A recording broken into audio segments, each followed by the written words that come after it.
Tatumela bakulu dinyame Tijan is back kungemsana azvina kutombomira mushe ndiri kusangana nenyaya parapa advocate Fadzayi Mahere vari kuita kupopotera nyaya yemari nyowani iri kungoitika nhasi pangochinjwa imwe zvakange zvakutonetsawo futi kavanhu zvaunzi RBZ yangu kutanga vaimbi inongomika chingonzi nhasi yabudisa imwe mari mangwana yanhingirina ikutanga iri kubudisa maalbum. So paranya hanzi dear economic experts, what kind of currency can be traded against the other currencies? Ask yourself. You can't change Zimbabwe dollar at a barrel de change in South Africa, Malawi, Namibia, Zambia. Nobody will touch it. Why? It's a mess. We need new leaders.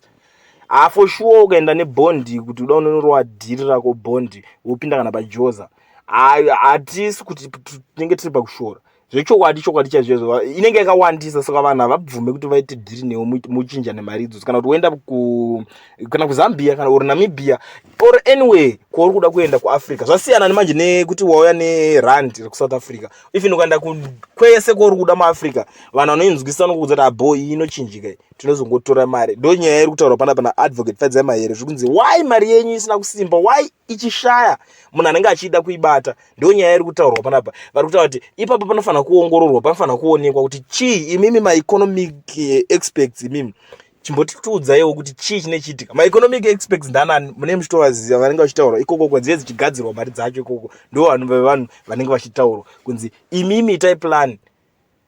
Saka muri Zimbabwe inini ndenge ndangoyawo panapa kuti tingoonesana munoziva kuti inini handidi kujambwa nenyaya saka ndida kuti mimi wose vamwe vangu musajambwawo nenyaya futi toramba tichingoonesana.